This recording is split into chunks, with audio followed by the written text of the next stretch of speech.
Look at your last paycheck. Not the number you were promised, the number that actually showed up. There's a gap between those two numbers, and that gap isn't random. It's calculated, line by line.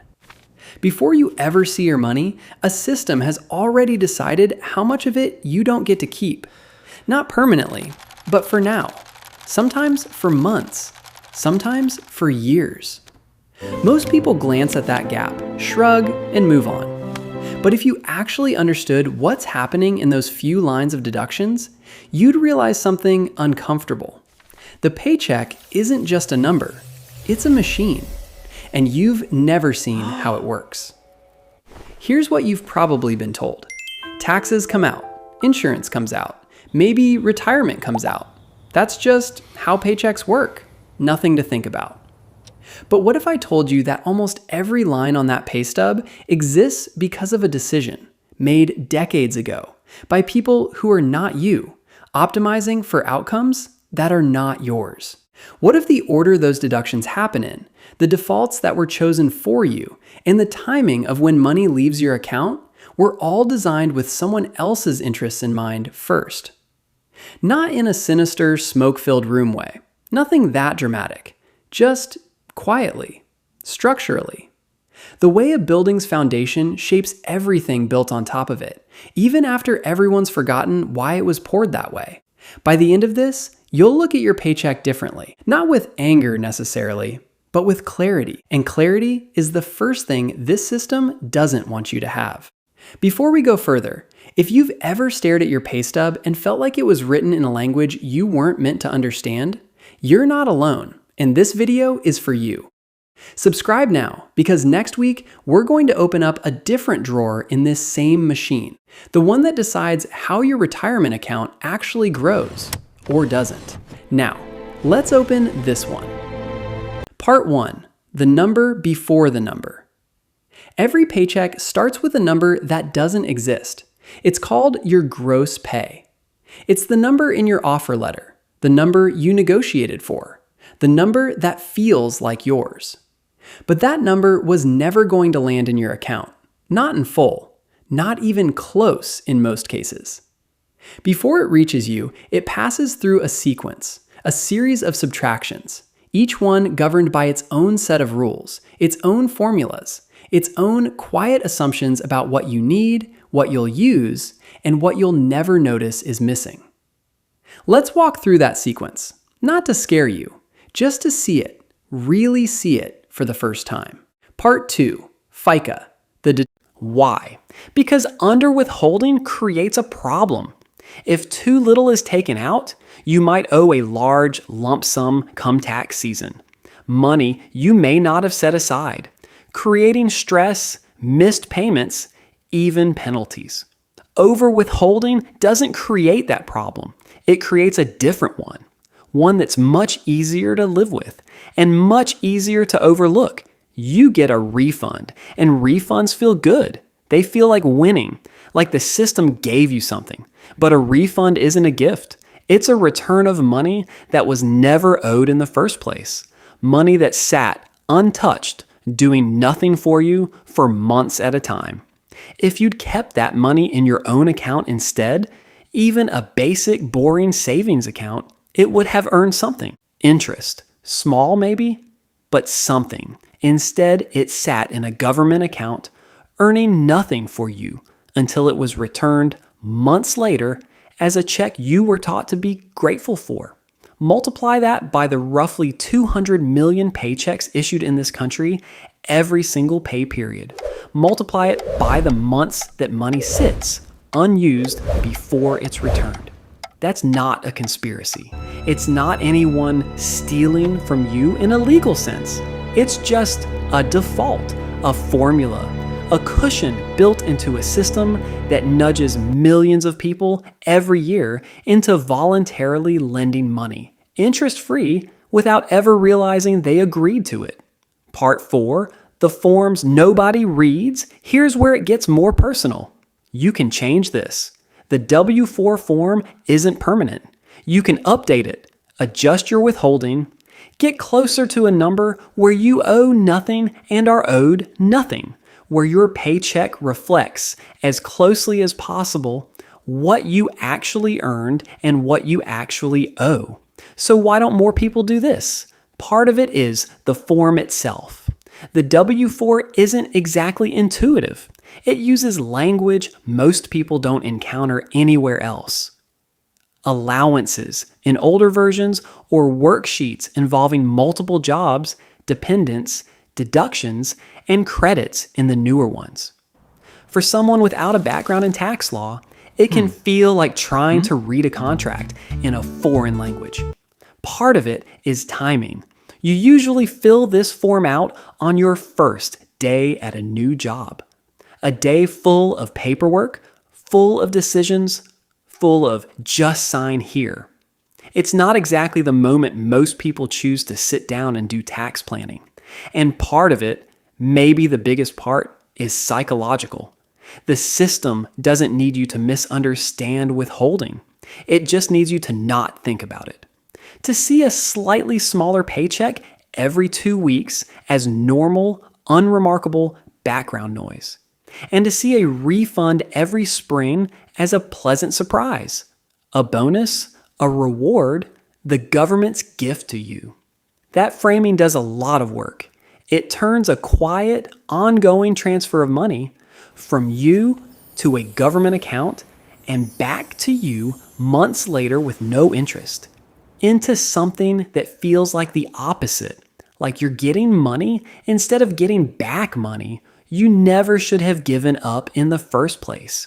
Nobody designed this specifically to deceive you, but nobody designed it to make this obvious to you either. And in the space between those two things, billions of dollars sit quietly every single year, unearning interest for the people who actually earned them. Part 5, the benefits you choose of. Now we move to the next layer, benefits deductions, health insurance, maybe dental, vision, life insurance, disability coverage. These show up on your pay stub as line items, amounts taken out before your paycheck reaches you in exchange for coverage your employer offers. On the surface, this looks like a transaction. You're paying for something. Fair enough. But look closer at how these benefits are framed. When companies describe compensation packages, they often talk about total compensation, your salary plus the value of your benefits. Health insurance, especially, gets framed as something your employer provides, almost like a gift, separate from your paycheck. But economists who study labor markets describe this differently. They call it a fringe benefit, and the research is fairly consistent. The cost of employer-provided health insurance is, in large part, money that would otherwise be paid to you directly as wages. In other words, your employer isn't adding health insurance on top of what they'd otherwise pay you. They're often redirecting part of what would have been your salary into a benefit instead, partly because health insurance, structured this way, is treated differently by the tax system than wages are. This isn't inherently bad. Pooled insurance, in many cases, costs less than buying it individually. There's real value here. But notice the framing again. Your employer provides health insurance sounds like a gift. Part of your compensation is restructured as health insurance instead of wages, partly for tax reasons. Sounds like something you might want to understand a little better. Same money, same outcome, mostly. Very different feeling. Part 6, the retirement default. Then there's the deduction that for many people is framed as the smartest one, retirement contributions. If your employer offers a 401k or similar plan, there's a good chance you were automatically enrolled, not asked. Enrolled, a default percentage of your paycheck, automatically diverted into an investment account, unless you actively opted out. This is, by most accounts, a genuinely useful policy. Automatic enrollment dramatically increases the number of people saving for retirement compared to systems where people have to opt in. The behavioral research here is fairly clear. Defaults matter enormously. Most people stick with whatever the default is because changing it requires effort, decisions, paperwork, friction. So in this case, the quiet system working in the background is actually nudging you towards something good, saving money for your future automatically, without requiring willpower you might not have on a random Tuesday. But here's the part that gets less attention. The default contribution rate, the percentage automatically taken out, is often set conservatively, low enough that it doesn't feel disruptive to your paycheck, low enough that most people don't increase it later, because once again, the default becomes the norm, the thing you stop noticing. And the default investment, where that money actually goes, is often a target date fund, a reasonable, diversified option for most people. But these funds come with their own fees, layered quietly into your returns, year after year, decade after decade. Small percentages that, compounded over 30 or 40 years, can mean the difference between retiring with a comfortable cushion and retiring with significantly less, without you ever making an active decision that caused that gap. The system isn't hiding this. It's disclosed, technically, in documents almost nobody reads. It's just not designed to be noticed. The same way the withholding cushion isn't designed to be noticed. The same way the framing of benefits isn't designed to be noticed. Each piece, on its own, seems small, reasonable, defensible. It's only when you line them all up, FICA you can't adjust, withholding tilted toward overpaying, benefits framed as gifts that are really restructured wages, retirement defaults that quietly shape decades of outcomes, that you start to see the pattern. Part 7, the pattern itself. None of these individual pieces are secret. None of them are, strictly speaking, hidden. The information exists. It's in IRS publications, in benefits handbooks, in 401k disclosure documents, in labor economics textbooks. But information existing and information being understood are two very different things. The paycheck algorithm, the sequence of formulas, defaults, and framings that determines what you actually take home, wasn't built by one person in one room with bad intentions. It evolved piece by piece. Tax law here, labor regulation there, a behavioral insight about defaults applied to retirement accounts because it produced better outcomes on average. But here's the thing about systems that evolve this way. Nobody is responsible for explaining the whole picture to you. Each piece has its own paperwork, its own disclosures, its own institution that technically informed you. And in that fragmentation, that division of your money into a dozen different flows, each with its own rules, each explained separately, none explained together, something gets lost. You stop seeing your paycheck as your money, with pieces taken out for specific reasons you understand. You start seeing it as whatever number shows up, a fact of life, background noise. And background noise is exactly the condition under which small, compounding, mostly invisible costs, a withholding cushion here, a benefits restructuring there, a fee buried in a default fund, get to exist for decades, affecting millions of people without ever becoming a headline.